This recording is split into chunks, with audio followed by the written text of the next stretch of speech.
lisan, bukan hanya mulut. Hati, domir yang ada dalam hati kita, gentesan apa yang dalam hati kita, Allah Subhanahu wa Ta'ala kabulkan. Maka dalam sebuah hadis disebutkan, orang yang selalu berzikir, orang yang selalu membaca Al-Quran, sebelum dia meminta apa yang dia minta, Allah Subhanahu wa Ta'ala sudah kabulkan.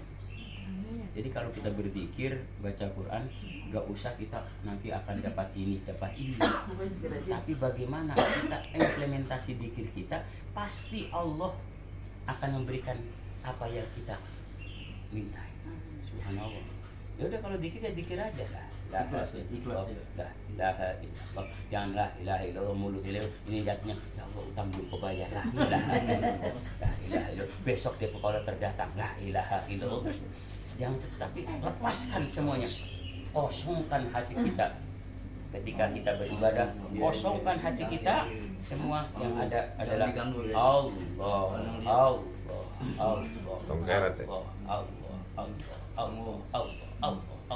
Terus dalam hati, dalam kitab An-Nasuhi Ad-Diniyah, An-Nasuhi Ad-Diniyah karangan Syekh Al-Habib Abdullah Al-Haddad. Beliau mengarang ratib namanya Ratib Al-Haddad. Ya. Dalam kitab itu disebutkan ketika seseorang, karena hati ini begini Bapak dan Saudara sekalian, hati itu ibarat ada maaf ya, orang yang sudah banyak dulunya, banyak dosanya, hati ini jadi hitam. Jadi nuktoh bercak dalam hadis itu ada ya, nuktotun sauda, itu bercak hitam. Bukan karena rokok ya? Bukan, itu malah lagi. Paru-paru. Kenapa? Karena gini Bang Cok, orang yang merokok itu juga ada keistimewaannya, nggak bakal kecurian. Kenapa? Karena jam 1 merokok masih batuk. Orang mau mencuri, masih belum tidur. Itu keistimewaannya. Yang kedua, keistimewaan orang batu panjang umurnya. Kenapa? Karena begitu mati langsung hidupin lagi. Ya, itu orang yang rokok itu. Hidupin lagi. Iya, habis mati dihidupin. Rokoknya.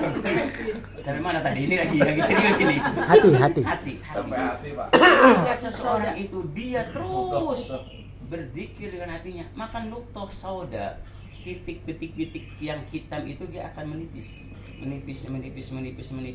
hilang. Yang hitamnya, yang terjadi adalah putih.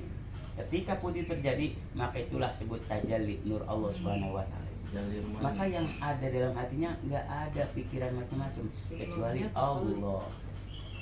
Mau makan ingat Allah, mau tidur ingat Allah, berbaring ingat Allah. Maka walaupun orang itu dia tidur, sesungguhnya hatinya tidur.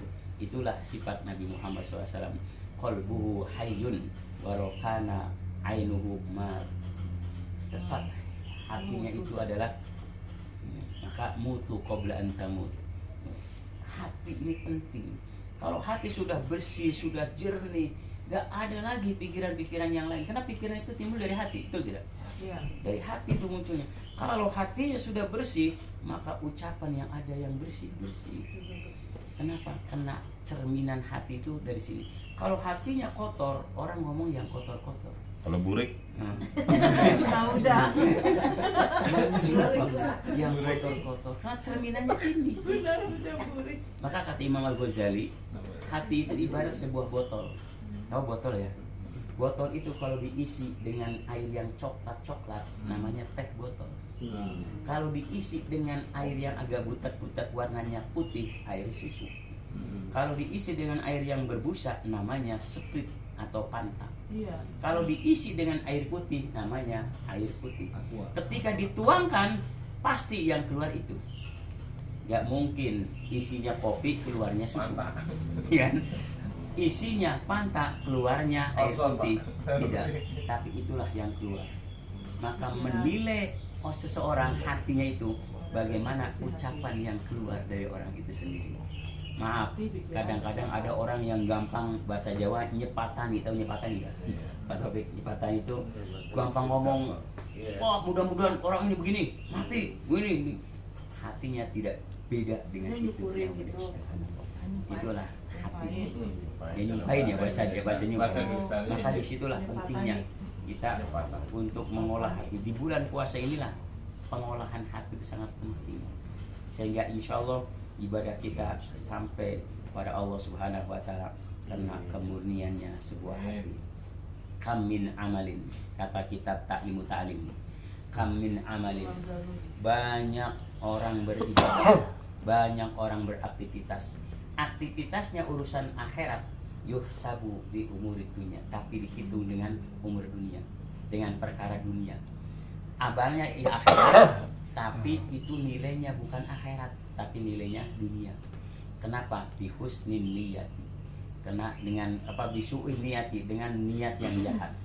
Tapi banyak amal akhirat, banyak amal dunia dihitung oleh Allah Subhanahu wa Ta'ala amal akhirat bihusnin niyati, kena niatnya yang bagus. Maaf, jangan dikira ibu-ibu di sini, bapak-bapak di sini ngerjain dari mulai Senin itu enggak amal akhirat. Amal akhirat ini dengan memajukan institusi kita, jurusan kita, kampus kita, ya kan, dengan mempertahankan dengan lebih baik lagi. Itu masya Allah, itu nilai akhirat tuh.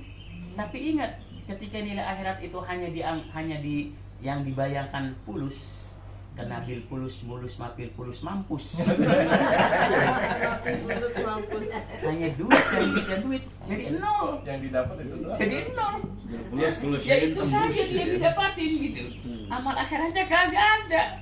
Maaf ya. Maka niat, perbaiki niat. Jadi dunia takum.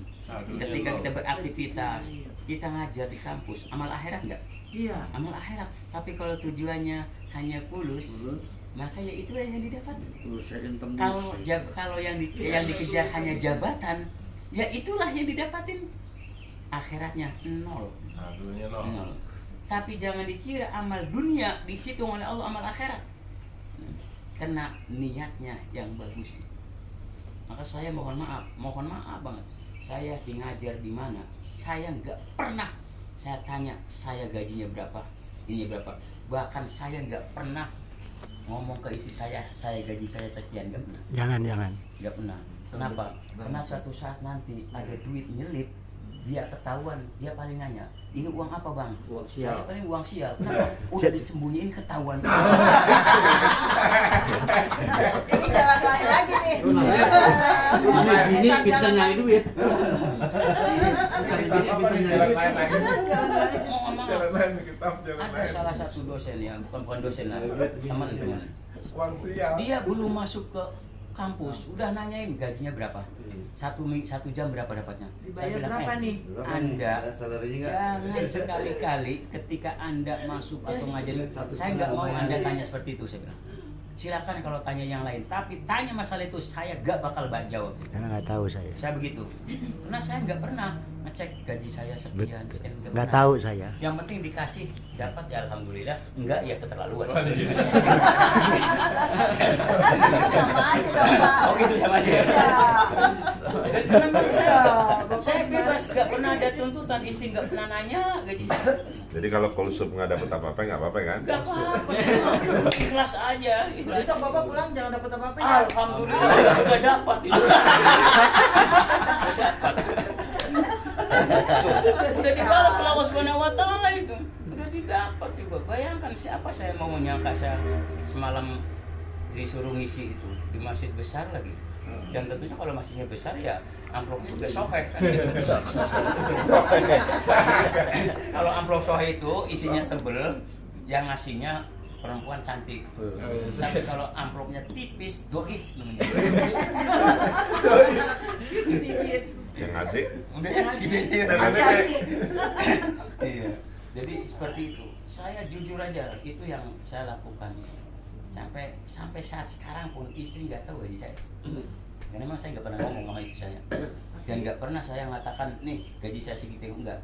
Atau nih ada sekian duit, enggak. Yang penting ingin beli mobil ada cukup. Ingin beli rumah cukup. Itu aja. Ingin beli ruko cukup. Dari mana? Kalau alam Islam. Ingin anak, ingin bayaran sekolah, pondok pesantren, udah ngomong, alhamdulillah cukup. doanya pas-pasan. Itu, Doanya pas-pasan. alhamdulillah. Ingin beli mobil pas ya kan, ingin beli rumah pas, ingin istri dua Pas. jangan itu Pas ada. jangan. Jadi itu yang diminta itu apa? Keberkahan. Karena keberkahan itu ziyadatul khair. Beli apa aja yang penting ada pas. Ziyadatul khair. Pas Nambah mertua ada lagi kebaikan. semuanya. Nambah kebaikan. Kita kerja